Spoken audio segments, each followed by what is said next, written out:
Bonjour à toutes et à tous. Dans ce deuxième chapitre, on va s'attaquer à quelque chose de fondamental. Comment bien démarrer et éteindre un appareil? C'est la toute première étape de n'importe quelle aventure numérique, alors c'est super important de bien connaître les bases. Allons-y, voyons comment maîtriser ces commandes ensemble. Alors, c'est parti. Notre mission du jour, c'est d'apprendre à réveiller nos machines et aussi à les rendormir. Mais tout ça en toute sécurité, bien sûr. Ok, première étape de la mission, le réveil des machines. On va regarder de plus près comment on démarre un ordinateur, puis comment on fait la même chose avec un smartphone. Vous allez voir, c'est un peu différent. Pour démarrer un PC, c'est super simple. Il y a 3 petites étapes. D'abord, on cherche le bouton d'alimentation. Hop, on appuie dessus pour lancer la machine. Ensuite, une fois l'écran allumé, il faut se connecter à sa session avec son identifiant et son mot de passe. C'est ce qui permet de garder ses documents bien à soi, séparés de ceux des autres. Et justement, ce fameux compte utilisateur, qu'est-ce que c'est exactement? Eh bien, imaginez que l'ordinateur, c'est une grande maison. Le compte utilisateur, c'est votre chambre privée à l'intérieur. Et le mot de passe, eh bien, c'est tout simplement la clé de votre chambre. C'est ce qui garantit que personne d'autre ne peut y entrer. Comme ça, tous vos fichiers et vos travaux restent bien en sécurité.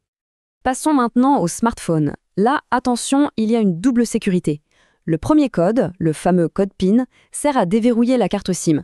C'est elle qui permet de se connecter au réseau pour téléphoner ou aller sur Internet. Et puis, il y a un deuxième code. Celui-là, il protège le téléphone lui-même avec toutes les photos, les messages, bref, toutes les données qui sont dedans. Bon, maintenant que nos appareils sont allumés, voyons un truc super important. Comment on fait pour sécuriser son espace quand on s'absente, même juste pour quelques minutes? C'est un réflexe essentiel à prendre pour protéger ses informations. Alors, souvent on se demande, quelle est la différence entre mettre en veille et arrêter? En fait, c'est très simple. La mise en veille, c'est comme une petite sieste pour l'ordinateur. Il se réveille très vite et on retrouve tout exactement comme on l'avait laissé. Par contre, l'option arrêter, c'est le gros dodo de la nuit. C'est un arrêt complet, total. On fait ça quand on a vraiment fini de travailler pour la journée. Du coup, pour verrouiller son appareil, l'action est super simple et rapide. Sur un PC, on le met en veille en passant par le menu. Sur un smartphone, c'est encore plus facile. Un petit appui court sur le bouton d'alimentation et c'est fait. C'est vraiment le bon réflexe à avoir dès qu'on quitte son écran des yeux. Fin de la journée, fin de la mission.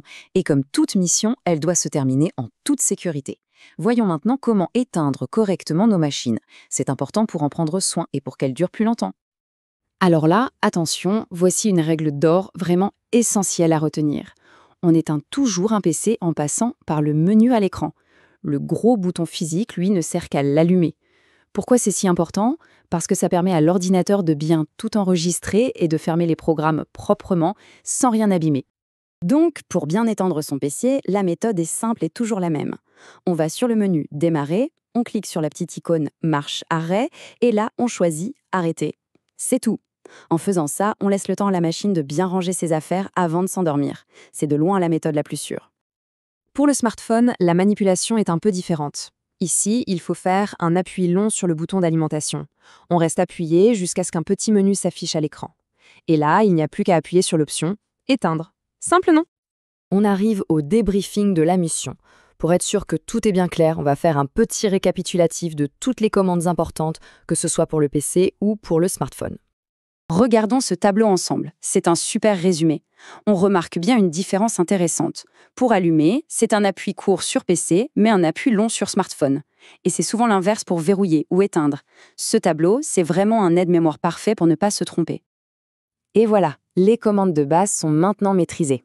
Savoir démarrer, verrouiller et éteindre correctement, c'est vraiment la clé pour pouvoir utiliser n'importe quel appareil en toute confiance. Et surtout, en toute sécurité.